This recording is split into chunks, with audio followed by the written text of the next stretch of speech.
Mr. Speaker.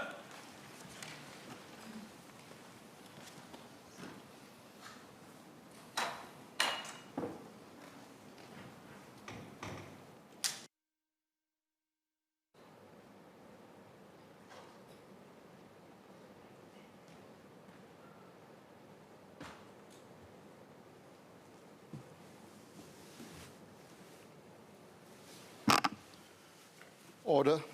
Questions for oral answer. Ms. Joan Pereira.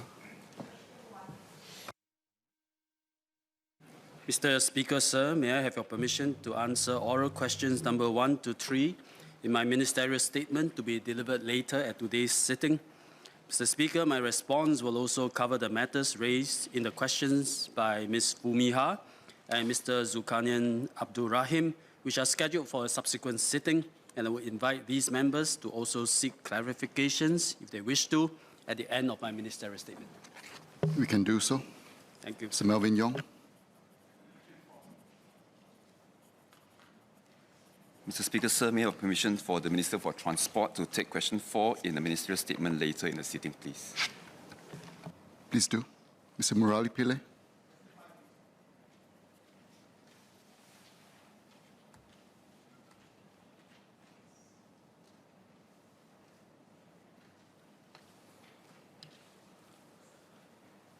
Mr. Speaker, sir, my response will also cover the matters raised in the question by Mr. Gerard Giam, which is scheduled for a subsequent sitting. I invite the member to seek clarifications, if need be. If the member's questions have been addressed, it may not be necessary for the member to proceed with his question at the subsequent sitting. Please proceed. The safety of all Singapore Civil Defence Force SCDF personnel is of utmost importance to the Home Team. To be deployed as firefighters, NSFs need to be certified medically fit and of physical employment standards PAS A, B1 or B2. They will also need to complete a 4-week basic rescue training, as well as a 12-week firefighter course, FFC, at the Civil Defence Academy, CDA. The FFC includes both theoretical and practical components, and a series of proficiency and certification tests. These include the individual physical proficiency tests, breathing apparatus proficiency test, hazmat responder certification test, firemanship skills assessment, and a written test on basic firemanship, rescue, and equipment knowledge. In addition to the skills taught in the FFC, regular servicemen and NSFs who are appointed to leadership roles will undergo a section commander or rota commander course, which trains them to lead a section comprising 3-4 personnel, or rota, which is a duty shift comprising several sections. Firefighting training at the CDA is conducted with live fire simulators to provide realism so that trainees gain experience operating in conditions similar to real-life firefighting. SCDF has protocols to ensure that the training curriculum is reviewed regularly to ensure currency. After graduating from the CDA, training continues to be an integral part of a firefighter's daily routine, including NSF firefighters. Firefighters undergo exercises and drills during each shift to familiarize themselves with their respective roles and functions as part of a crew, as well as to maintain individual fitness and competencies. They must also undergo annual proficiency tests conducted by CDA to ensure that their skills and fitness levels meet the required standards. In a fire emergency, NSF firefighters and NSF section commanders are deployed alongside regular servicemen in a section. NSmen and Civil Defence Auxiliary Unit, CDAU, volunteer firefighters may also be deployed within the section. Depending on the scale of the emergency, the task force that is activated may comprise several sections. The task force is led by a ground commander who is responsible for leading the operation. The ground commander will monitor and direct the operation and request for more resources as reinforcement if necessary. All firefighting personal protective equipment used by SCDF are certified according to relevant international standards, such as the American National Fire Protection Association standards and European standards. Mr. Murali Pillay asked about the challenges experienced by the SCDF during the firefighting operation on 8 December 2022. While responding to the incident, the SCDF officers found the fire engine accessway leading to Block 91 Henderson Road obstructed by a tent where a funeral wake was being held.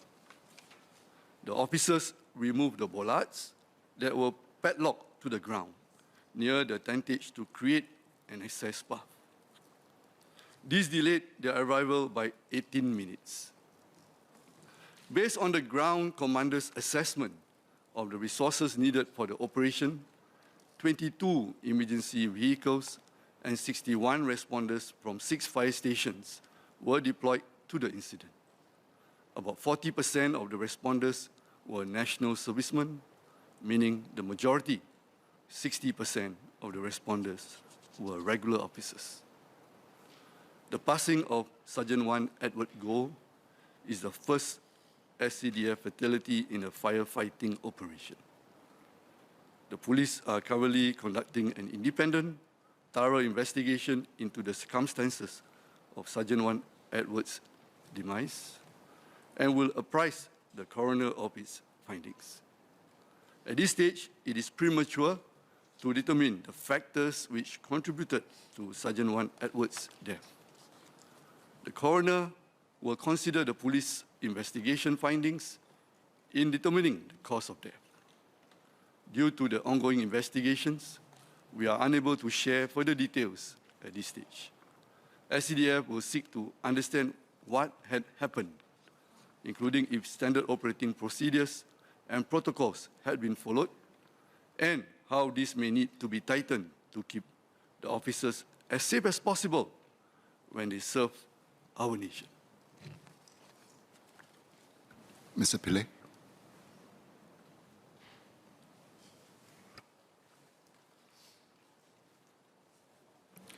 Mr. Speaker, sir, with your indulgence, I'm sure honourable members of this House would join me to express our profound sadness over the demise of Sergeant Edward Goh in the line of duty, while in his efforts to keep Singapore safe and secure. And I hope that the family of Mr. Edward Goh will be supported while they come to terms with their loss and in time heal. My question for the Honourable Minister of State is in relation to the deployment of NS men. Minister of State mentioned that the ratio of NS men deployment for that particular incident was 40 to 60% regulars. Having regard to the fact that NS men generally have less experience than regulars, may I ask whether there is a certain strategy to better protect NS men, having regard to the fact that they generally have less experience? And in respect of Sergeant Edward Goh, I understand that investigations are ongoing, but would the Honourable Minister of State reveal the extent of training that he had for the incident that was called for to fight?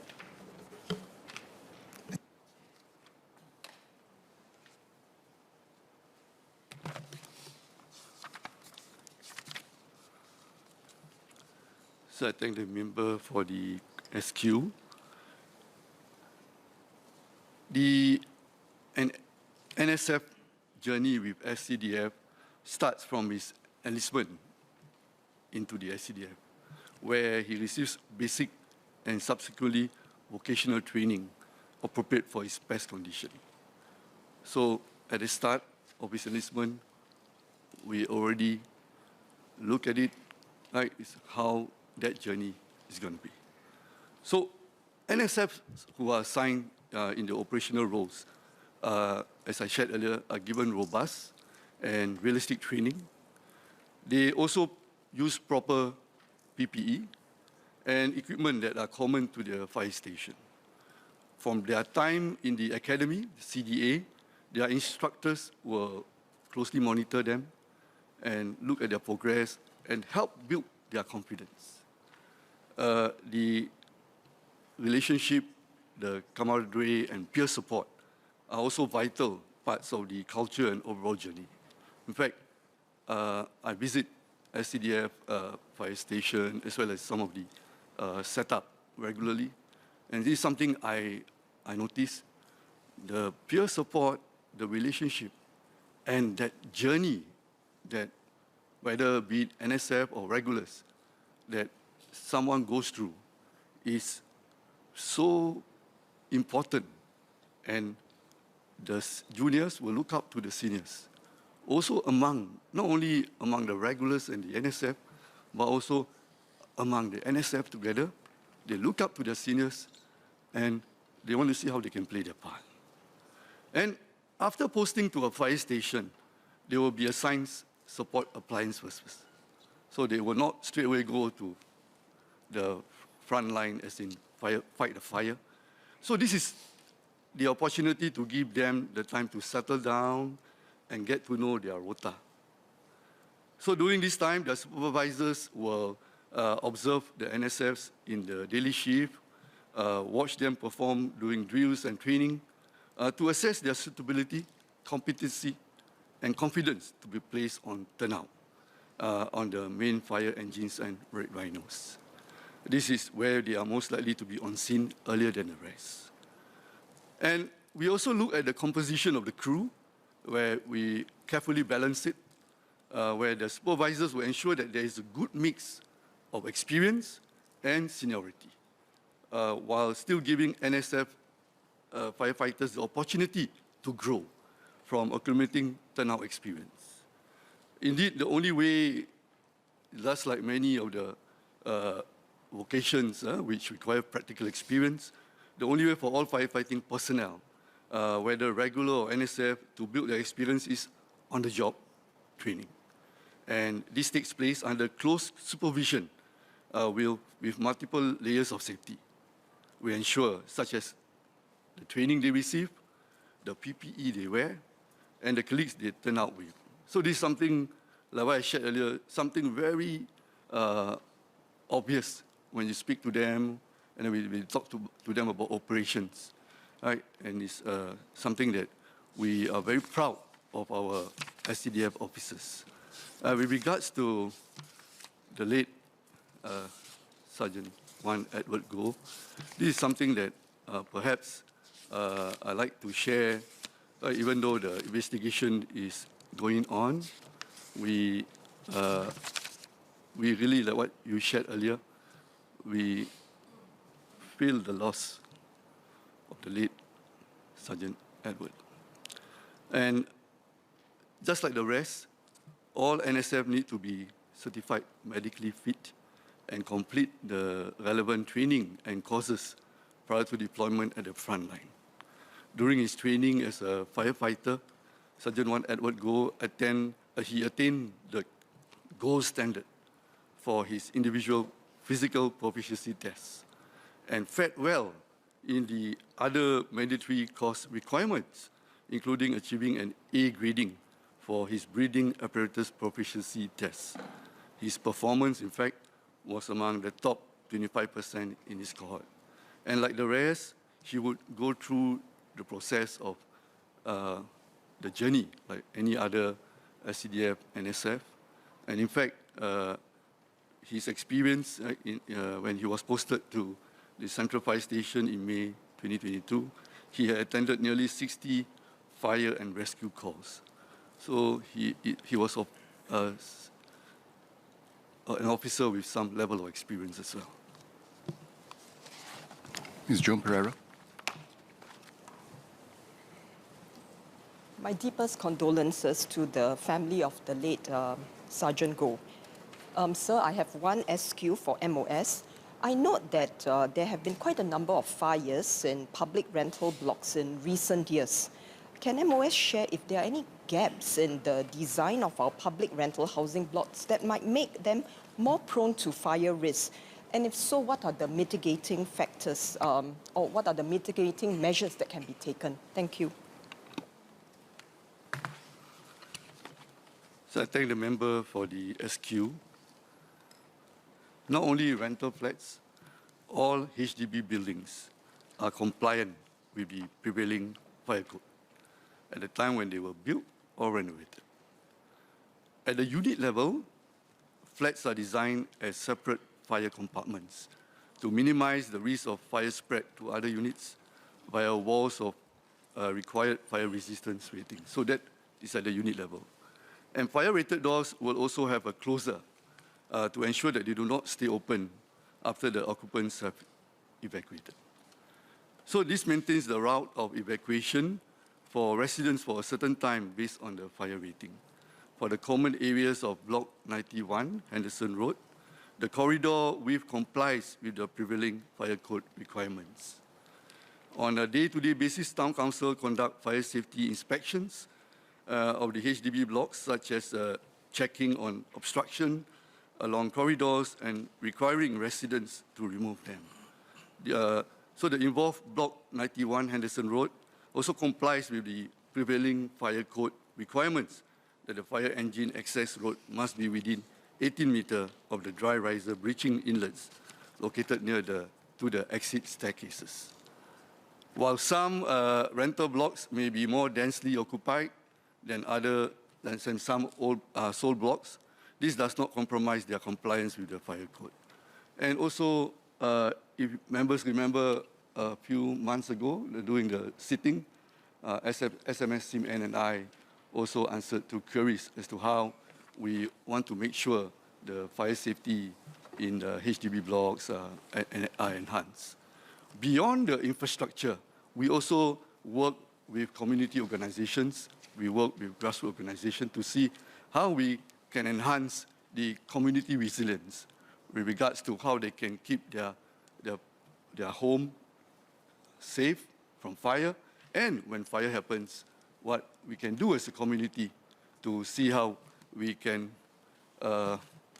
get everyone to a safe place while the SCDF and other agencies do their work to help to solve the issue. Mr. Wellen. Thank you, Speaker. I have one supplementary question for Minister of State. Earlier, he mentioned that the coroner would study the outcome of the police investigations into the incident. I'd like to ask him whether there has been any decision or indication that a coroner's inquiry will be held in open court in this case, because obviously there's a high element of public interest, and it would be good for the public to follow the circumstances of what happened to the deceased.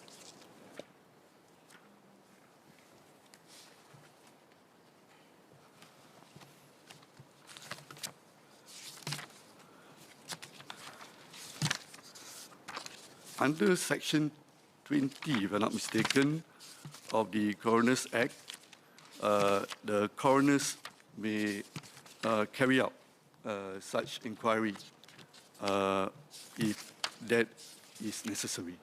So if there is a need for the coroner to do so, it will be done. And let me just double check. Yeah, so under Coroners Act 2010, the state coroner may decide to hold a coroner's inquiry to establish the circumstances leading to a death. So, we will see how the police investigations go. So I will not make any assumptions or speculation regarding the investigation.